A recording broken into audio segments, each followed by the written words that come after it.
여러분, 투표라고 하면 그냥 제일 인기 있는 걸 뽑는 거라고 생각하시나요?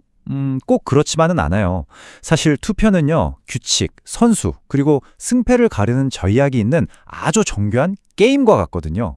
오늘 이 시간에는 바로 이 투표의 규칙이 어떻게 생각지도 못한 결과를 만들어내는지, 그리고 왜 가장 똑똑한 플레이어가 이기는 게임인지 한번 제대로 파헤쳐 보겠습니다. 자, 그럼 이 질문에 대한 답을 한번 찾아볼까요?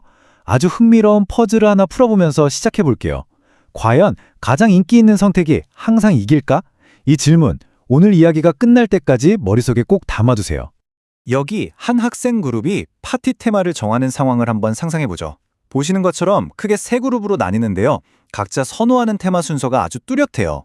화려한 20년대를 제일 좋아하는 X 유형이 31%, 스위스 알프스를 밀고 있는 Y 유형이 29%, 그리고 열대섬을 1순위로 꼽는 Z 유형이 무려 40%로 가장 많네요. 자, 그럼 가장 간단한 투표 방식, 그러니까 그냥 각자 제일 좋아하는 거 하나에 투표해서 제일 많이 나온 쪽이 이기는 바로 최다 득표제를 한번 적용해 볼까요?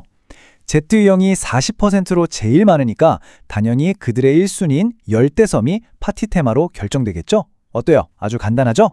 그런데 말이죠. 여기서 진짜 문제가 생깁니다. 결과를 다시 한번 자세히 들여다보세요. X유형과 Y유형, 그러니까 전체의 무려 60%에 달하는 사람들이 열대섬을 3순위, 다시 말해 이것만은 절대 안 돼 하는 최악의 선택으로 꼽았다는 거죠. 아니, 이긴 선택지가 사실은 과반수한테 가장 미움받는 선택지라니? 이게 바로 이 최다 득표제가 가진 아주 근본적인 딜레마입니다. 자, 그럼 이 딜레마 어떻게 해결할 수 있을까요? 여기서 바로 전략적 투표라는 첫 번째 핵심 개념이 등장합니다. 게임에서 이기려면 규칙을 아주 영리하게 이용할 줄 알아야 하거든요. 전략적 투표라는 게 뭐냐면요, 바로 이런 겁니다. 내 1순위가 어차피 이길 것 같지 않으면 차라리 2순위의 표를 던져서 최악의 결과만큼은 막아보자는 거죠. 이처럼 합리적인 유권자라면 그냥 솔직하게만 투표하는 게 아니라 최상의 결과를 얻기 위해서 머리를 쓰는 일종의 게임을 하는 겁니다. 자, 이제 상황이 어떻게 180도 바뀌는지 한번 보세요. 여기서 결선 투표제라는 새로운 규칙이 들어옵니다. 1차에서 과반 득표자가 없으면 상위 2개 후보만으로 2차 투표를 하는 방식이죠. 자, Z유형 유권자들이 아주 똑똑해요. 자기들의 1순위인 열대섬이 1차에서 1등을 해봤자 결선에 가면 나머지 60%의 반대로 무조건 질 거라는 걸 딱 계산한 거죠. 그래서 1차에서부터 자기들의 2순위인 스위스 알프스에 표를 던져버립니다. 그랬더니 어떻게 됐을까요? 스위스 알프스는 원래 지지하던 Y유형의 29%에다가 Z유형의 40%까지 합쳐져서 무려 69%라는 압도적인 득표율로 1차에서 그냥 이겨버립니다.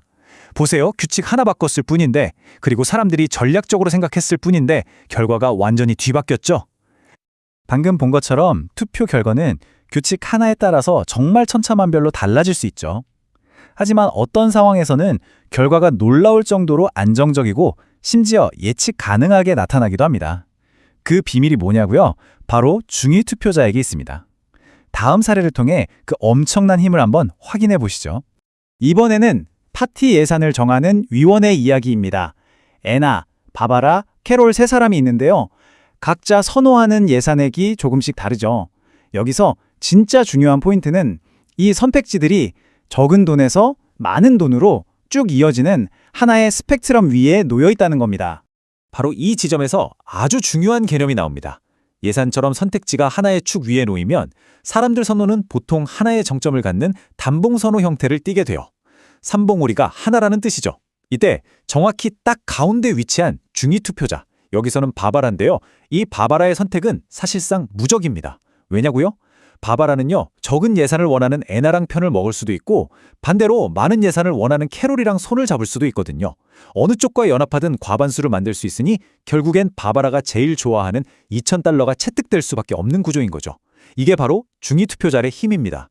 자, 이제 우리가 배운 이 이론들을 가지고 실제 역사 속으로 한번 들어가 보겠습니다.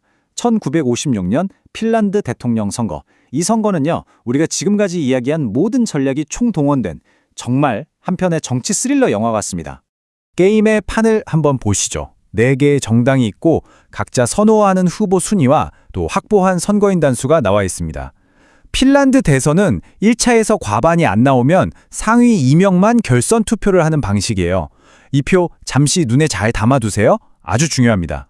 만약에, 정말 만약에 모두가 아주 정직하게 자기 1순위 후보에게만 투표했다면 어떻게 됐을까요? 자, 계산해보면 결과는 이렇습니다. 1차에서 파거올름이 꼴찌로 탈락하고 결선에서 케코넨과 파시키비가 맞붙게 돼요. 그럼 다른 정당들은 각자 자기 2순위 후보를 지지하겠죠?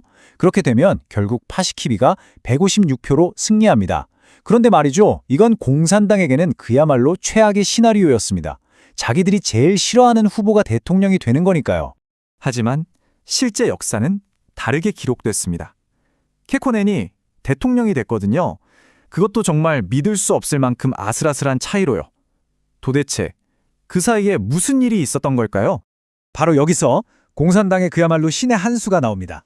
전략은 이랬어요. 공산당은 최악의 후보인 파시키비를 어떻게든 떨어뜨리기 위해서 1차 투표에서 자기들 1순위인 케코넨이 아니라 2순위였던 파고르룸에게 표를 전략적으로 빌려줍니다. 그 결과 파시키비가 어이없게 3위로 탈락하고 결선에 케코넨과 파고르룸이 올라가게 되죠. 그리고 결선 투표, 공산당은 빌려줬던 표를 다시 싹 회수해서 자신들의 진짜 1순위인 케코넨에게 모두 몰아줍니다. 정말 엄청난 작전이죠? 그 결과는 정말 믿기 힘들 만큼 극적이었습니다. 최종 스코어 151대 149, 단 2표 차이로 케코넨이 승리합니다. 완벽한 전략적 투표가 패배가 거의 확실했던 상황을 기적 같은 대역전승으로 이끈 겁니다. 투표의 규칙을 이해하고 활용하는 게 얼마나 중요한지 이보다 더 명확하게 보여주는 사례가 또 있을까요? 자, 이렇게 투표 시스템이 때로는 전략에 의해서 결과가 완전히 뒤바뀔 수 있다면 과연 가장 좋은 최고의 투표 방식이라는 게 존재할 수 있을까요? 이 질문은 우리를 훨씬 더 근본적인 문제로 이끌고 갑니다. 노벨 경제학상 수상자인 케네스 에로우는 이상적인 투표 제도가 갖춰야 할 몇 가지 아주 상식적인 조건들을 제시했어요. 예를 들면 이런 거예요. 모든 사람이 B보다 A를 더 좋아하면 당연히 A가 이겨야 한다. 또 어떤 후보가 중간에 탈락한다고 해서 남아있는 후보들끼리의 순위가 갑자기 바뀌면 안 된다. 뭐 이런 누가 봐도 그거 당연한 거 아니야? 싶은 합리적인 기준들 말이죠. 하지만 에로우는 정말 충격적인 결론에 도달합니다. 바로 에로우의 불가능성 정리라는 건데요. 이게 뭐냐면 방금 말한 그 상식적인 조건들을 전부 다 만족시키는 그런 완벽하고 100% 공정한 투표 시스템은 수학적으로 존재할 수가 없다는 걸 증명해낸 겁니다. 결국 모든 투표 제도에는 장점과 단점이 함께 있다는 얘기입니다. 완벽한 규칙은 없어요. 그렇다면 우리는 어떤 가치를 더 중요하게 생각하고 어떤 단점은 감수해야 할까요? 이 세상에 완벽한 시스템이 없다면 우리는 도대체 어떻게 선택하는 방식 그 자체를 선택해야 할까요?